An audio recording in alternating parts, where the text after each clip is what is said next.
Get out of my important chair. This is where I teach the world my theories and my thoughts. Get a job, and then maybe you can sit in Mama's lecture chair. Cat hair in my mouth. Anyway, pre-recorded comedy is so weird. What do I do with my body, you know? What do I do with my mouth?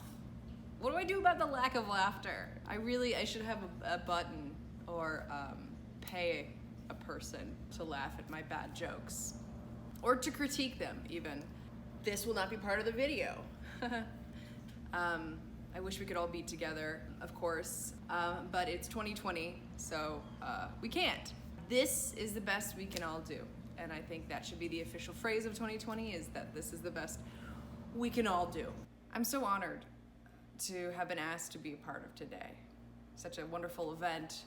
As a female in the film industry myself, I feel an obligation to talk to you guys about my experiences in film. However, as a female comedian, I feel obligated to talk to you guys about dicks. Anyway, welcome to my TED Talk.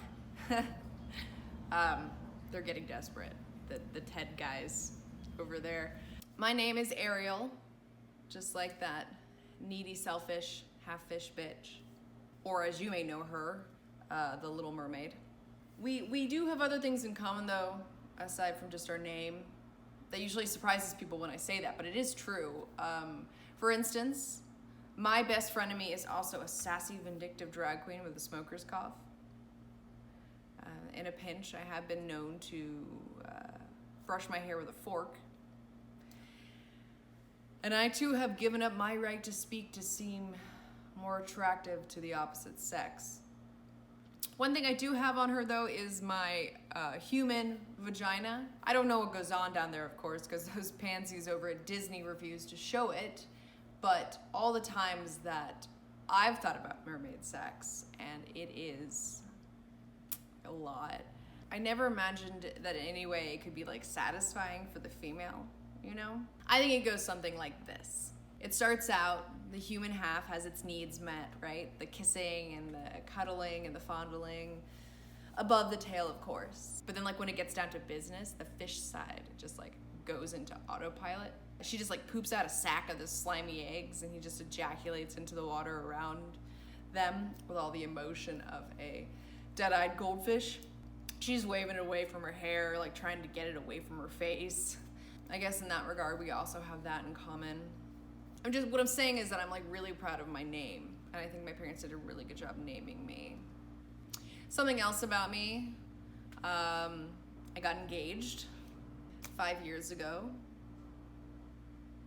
He's a wonderful person. I'm just taking my time, you know. I'm just trying to find out about me, trying to like find my truth, you know, just being a real millennial about the whole thing. Because I'm taking so long, my friends are saying things to me like, you need to figure out what you're doing, you know, make up your mind. Shit or get off the pot. Here's the thing about that though. If you get off the pot too soon, there's a really good chance you're gonna shit yourself.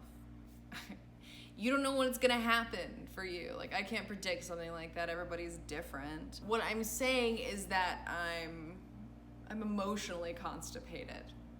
And my wonderful grandmother knew that I was having issues. And so when I saw her last year, she was like, listen, I've been married to your grandfather. He's the only man I've ever been with, and it's been wonderful.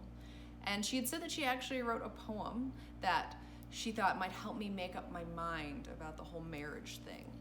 And so her poem, which is 100% her own beautiful words, goes like this. I should have been more of a slut. I should have gone into the bushes with Irving and Otto and Maurice. I should have given myself to them, one by one, or perhaps all at the same time. But I did not. Oh my God, I forgot the poem. But I did not. And so now I can only dream what those bushes might have held. And I can only wonder what could have been had I been more of a slut.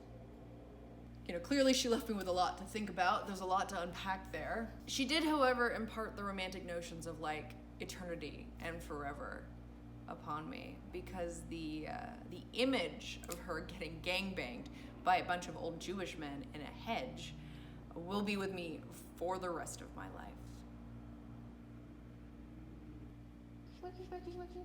My fiance is a wonderful person. He really is. And because he's such a great guy, it's really important to me to keep our relationship fun and like interesting and fresh. And one of the ways that I'm trying to do that is through the art of role play, because it is an art form if you do it correctly. He's not so much into it though, which is a shame, because he is 6'7" and I am not. And I just feel like there's a lot of like fun roles we could do with that height difference, like the big little height difference, you know? But the one that I love, I like to pretend that he's like a busy, important businessman, and that I am a turn-of-the-century orphaned newsie. Yeah, that's the one I like. What I do is that I go up to him and I look up at him with these big, wide, bewildered eyes, and I go, well, extra, extra, read all about it. Today's headline's only a nickel. He's got no time for me. He's a busy, important, distracted businessman. Like I mentioned, it's the turn of the century, you know, so he's worried about the next factory fire or the latest plague. But I'm persistent. Gee, mister, are you sure I can't interest you in a newspaper? Only a nickel. Times sure have been tough since both my parents died of consumption, and me and all the orphan kids had to eat them to get through the long winter. Just ignoring me like a cold businessman heart. But I need that money. And this is when it gets a little weird. Well, if I can't interest you in a newspaper, well, how's about a hand job? Only a nickel. I know these hands are small and covered in coal, but they sure can work hard. Well, that's why they're covered in coal. You look like you could use a friend. Extra, extra, read all about them big old balls. And at this point, he usually grabs me and he says something deeply romantic, like, God damn it, Ariel. We're in the middle of Target. You know. What can I say? I try, you know, but clearly romance is dead, because if that doesn't work, I don't know what will. Anyway, on that hopeful note, I'm gonna turn it back over to the professionals who have more helpful information for you guys and less about mermaid vaginas. What did I just say? I hope that you guys take away from this summit as much as I have from the others in the past. Thank you guys for listening. You were wonderful hostages. Bye. Max, you gonna say bye?